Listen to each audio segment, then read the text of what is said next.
When I was 7 years old, a woman I had never met leaned across my aunt's kitchen table and asked me if I'd talked to my sister lately. I remember looking up at her. I remember the confusion, because it wasn't a normal kind of confusion. It was the specific confusion of being asked about something you have wanted your whole small life and do not have. Because I didn't have a sister. I was an only child, and more than a bicycle, more than a dog, more than any candle I ever closed my eyes and wished on, I had wanted a sister. I was 38 before I understood what that woman meant. 31 years. The same number of cards my father hid in a tin at the back of a closet, and told us, every single time, never to open. Stay with me, because this isn't a story about a lie. It's a story about the bravest thing a quiet man never managed to do, and what I finally did with it for him. Before I go on, if stories like this one find something in you, I'd love for you to become part of the Vellum of Life community. Subscribe and turn on the bell. There's a new story here every week. And if you've ever lived a story like this, a truth that took years to surface, you can send it to me privately at vellumoflife@gmail.com. Your name, your town, anything that could identify you, all of it can be changed. Every story deserves dignity. Now, let me tell you about the tin.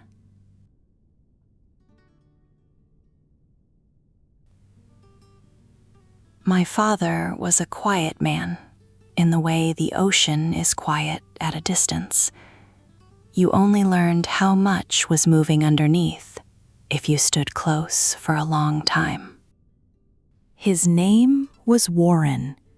He built docks and repaired boats for the small town we lived in, a town north of Portland where the fog came in off the water most mornings and burned off by 10.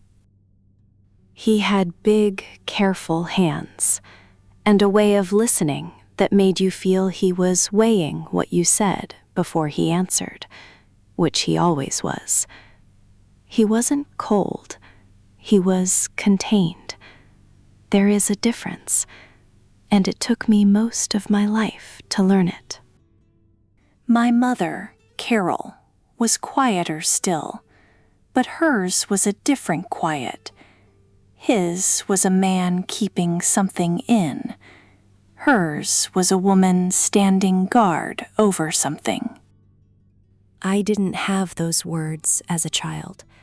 I only knew that our house had a stillness in it that other houses didn't, and that I had learned to move through that stillness without disturbing it, the way you learn the creaking boards on a staircase so well you can come down in the dark. I was an only child, and I made no secret of how I felt about it. I asked for a sister the way other kids asked for a pony. I set an extra place at my tea parties.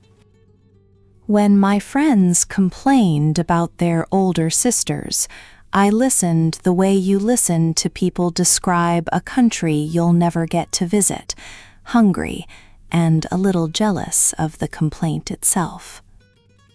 My mother would smooth my hair when I asked and say, "You've got us, Frances. We're a small family, but we're a whole one." And my father would go very still. I noticed it even then. When I talked about wanting a sister, something crossed his face and was gone, like the shadow of a bird passing over water. I thought it was sadness that he couldn't give me what I wanted. I was half right. I was only ever half right about my father. There were two things about him I couldn't explain, and children are very good at not needing to explain the things they simply know. The first was the closet. There was a hall closet in our house, and at the very back of it, behind the winter coats, sat a steel tin. I found it once, rummaging for a mitten, and I had barely lifted the lid when my father appeared in the hallway. He didn't shout. My father never shouted. He just crouched down to my height and said in a voice that was gentle and completely without give, "That one stays closed, Franny. That's not yours to open." And I put it back. For 31 years, I put it back. The second was October. Every year, in the second week of October, my father would disappear for an afternoon. He'd tell my mother he was driving up the coast to look at a boat, and he'd go alone. And he'd come home after dark, different. Not upset, emptied out, and then slowly filling back up over the following days. My mother never asked where he'd been. That was the strangest part, looking back. She never asked. She'd just have his coffee ready the next morning, and she'd put her hand on his shoulder once as she set it down, and something would pass between them that had no words in it at all. I grew up inside those two silences, the tin and the October afternoon, the way you grow up inside a language, so fluently that I never once thought to translate it. I want to be honest with you about something, because I've turned it over so many times since. I loved my childhood. I did. We didn't have much, but I never felt poor, and I never felt unloved. If you had asked me at 20, at 30, whether I'd had a happy home, I'd have said yes without hesitating. That's what makes this hard to explain to people. The secret didn't make my childhood a lie. My childhood was real. The secret just meant it had a room in it I was never allowed into, and I didn't even know the room was there. My father died on a Tuesday in his sleep. In the fall, he turned 72, and I was the one who found the tin again. There's no gentle way to describe the weeks after you lose a parent, so I won't try. I'll just tell you that grief is a lot of paperwork. Nobody warns you about that.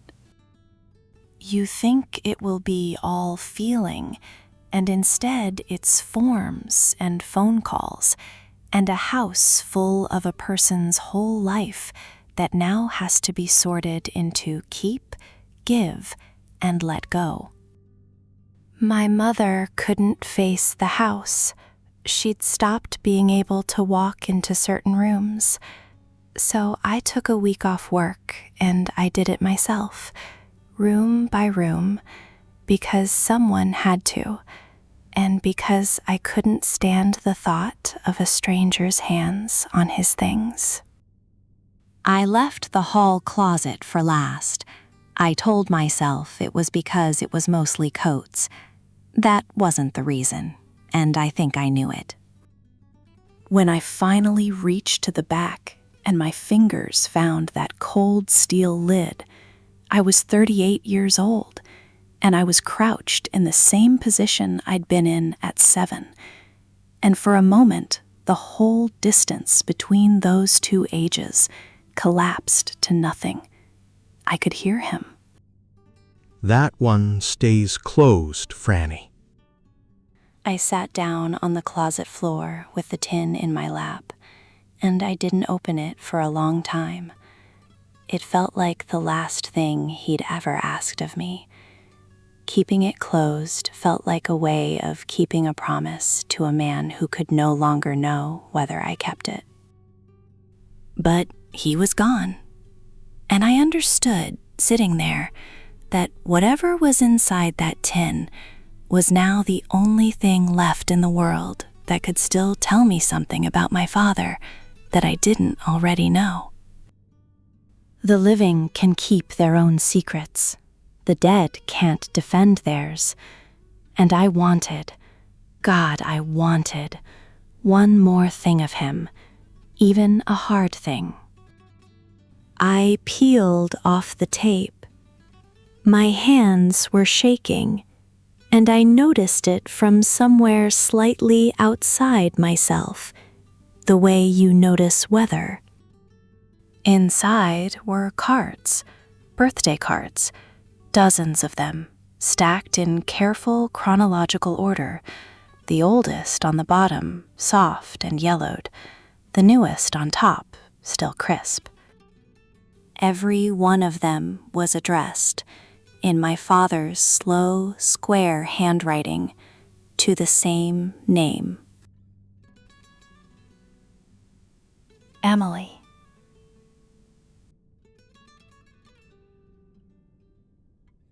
I didn't know an Emily.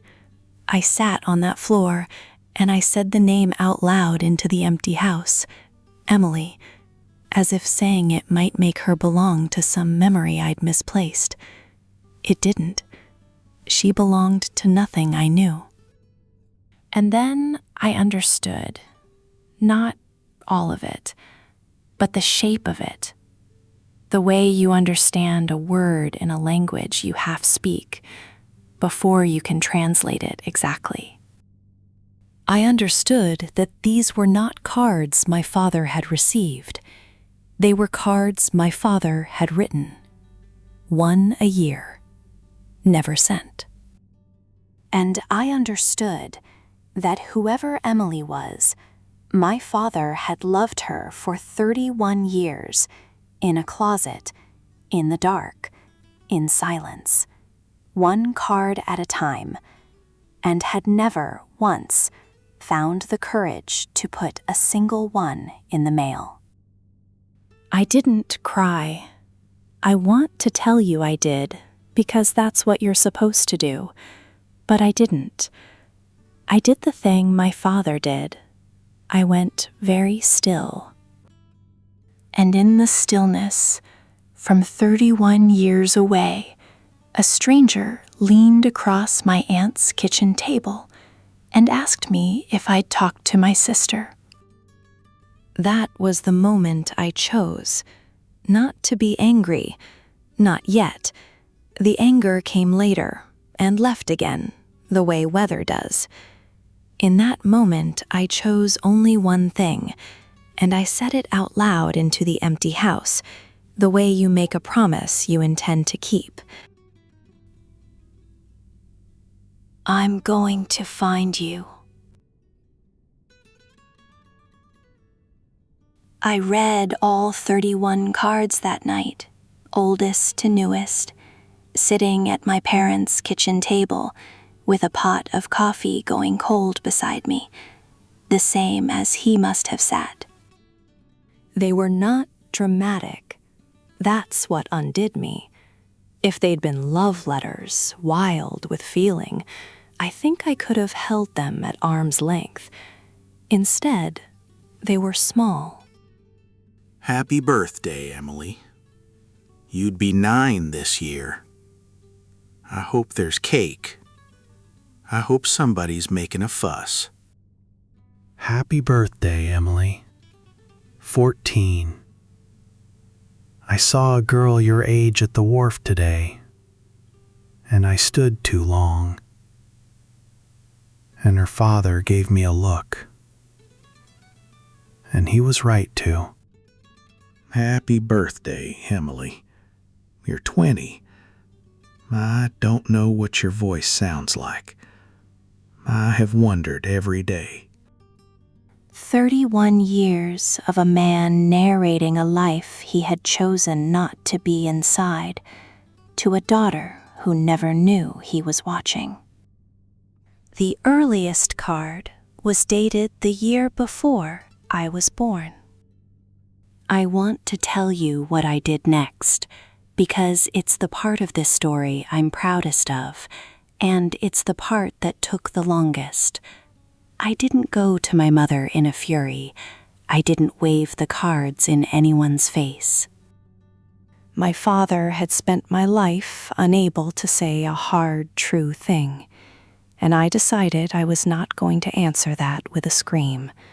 I was going to answer it with the truth, laid down quietly, the way you set down something fragile.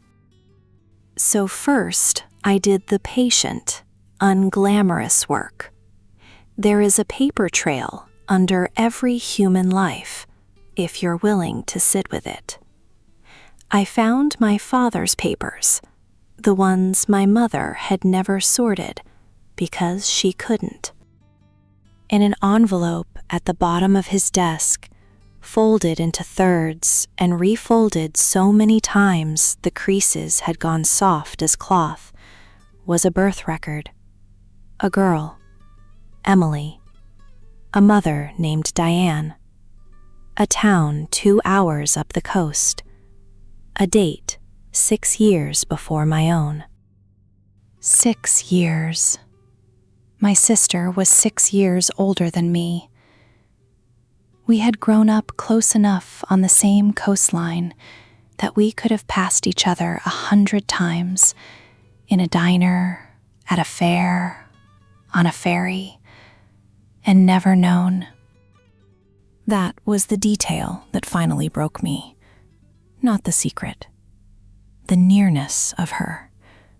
All those years I set an extra place at the table, and she was 2 hours north, existing, being a real person, with a real birthday, in the second week of October.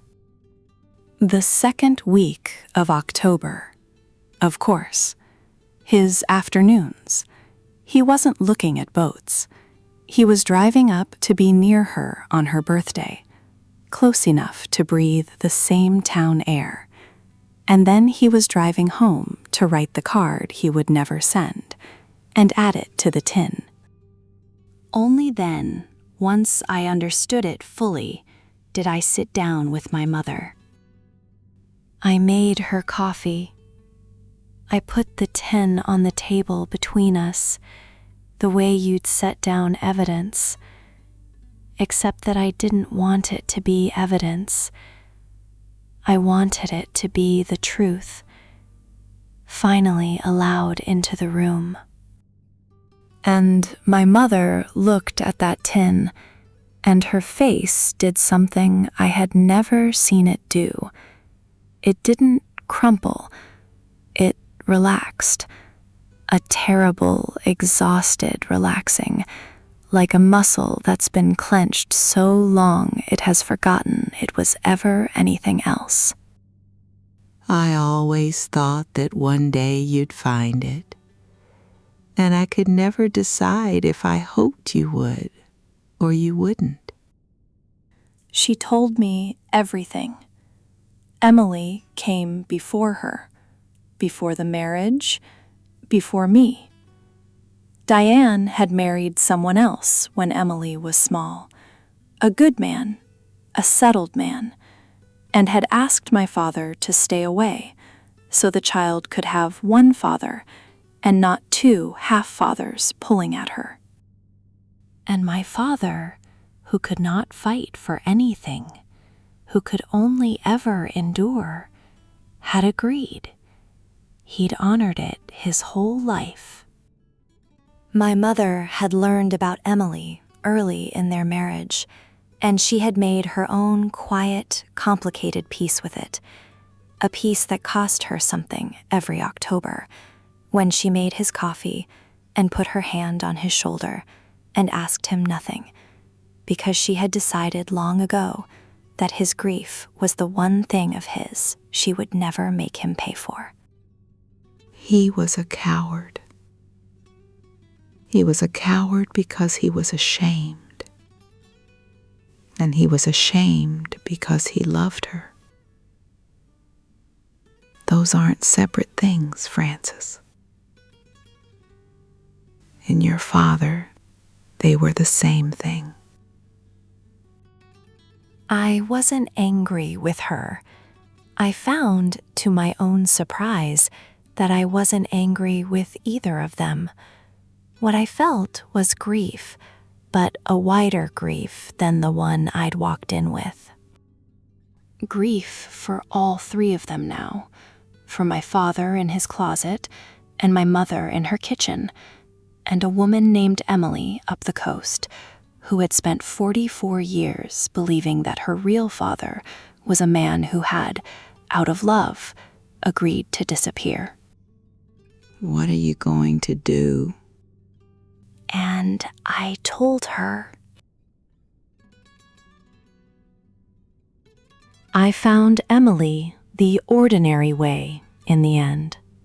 A town 2 hours north is not far. A name and a birth year and an afternoon of patience is usually enough. She ran a small pottery studio off the main street of her town, and I know how that sounds, too neat. But life is sometimes neat in ways fiction wouldn't dare. A woman who made things with her hands, the daughter of a man who made things with his. I didn't call. Some things you cannot do down a phone line. I drove up on a Saturday in the second week of October. I did that on purpose, and I think you understand why.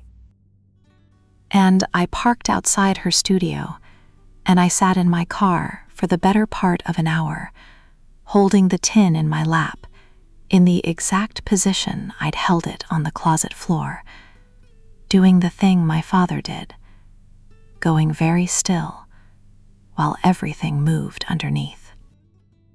Then I went in.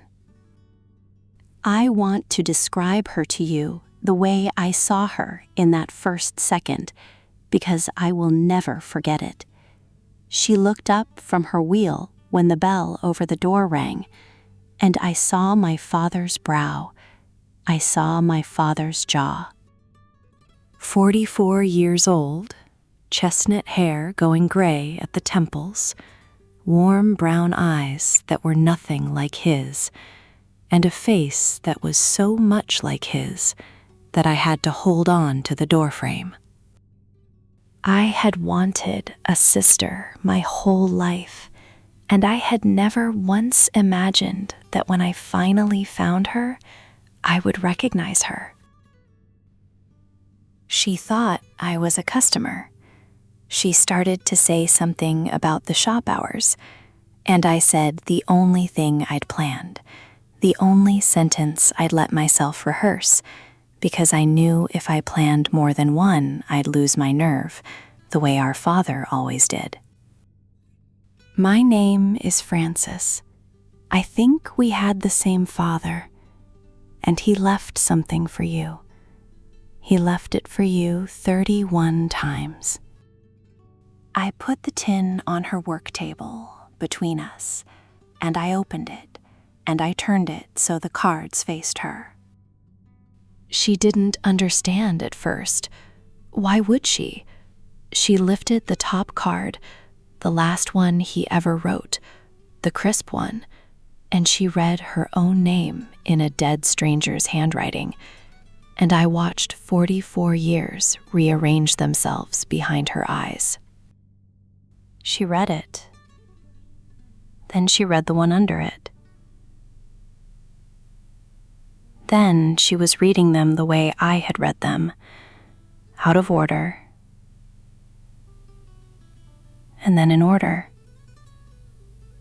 faster and faster.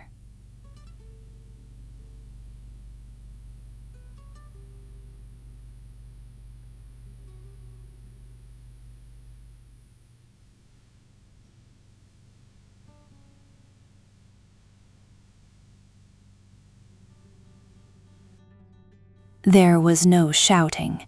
There is never any shouting in the stories that matter. There was a woman standing in a pottery studio in the second week of October, reading for the first time the words of a father she'd been told had simply stayed away.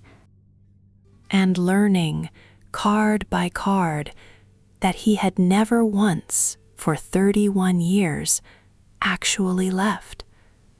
He had only stood at a distance he'd promised not to cross, and loved her from there, and been too broken by his own promise to tell her so. When she finally looked up at me, her face was wet, and she asked the question I will carry for the rest of my life. She didn't ask why he never sent them.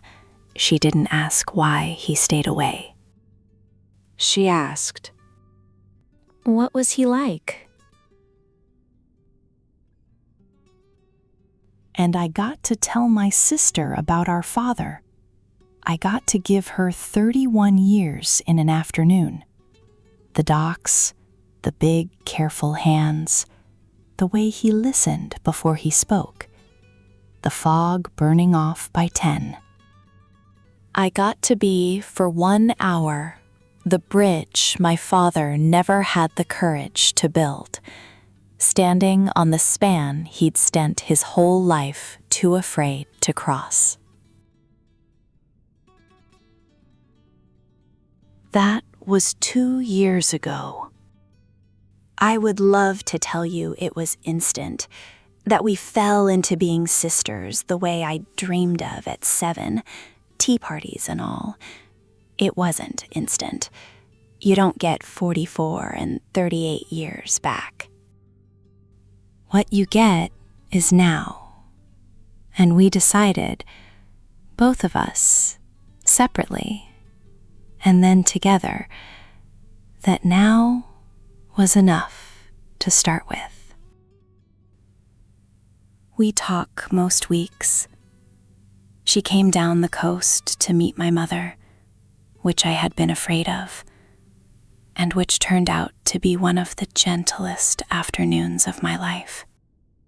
2 women who had loved the same silent man from opposite sides of the same secret, sitting in the same kitchen where my father had written his cards, finding that they had more in common than either of them expected, because grief for the same person is its own kind of family.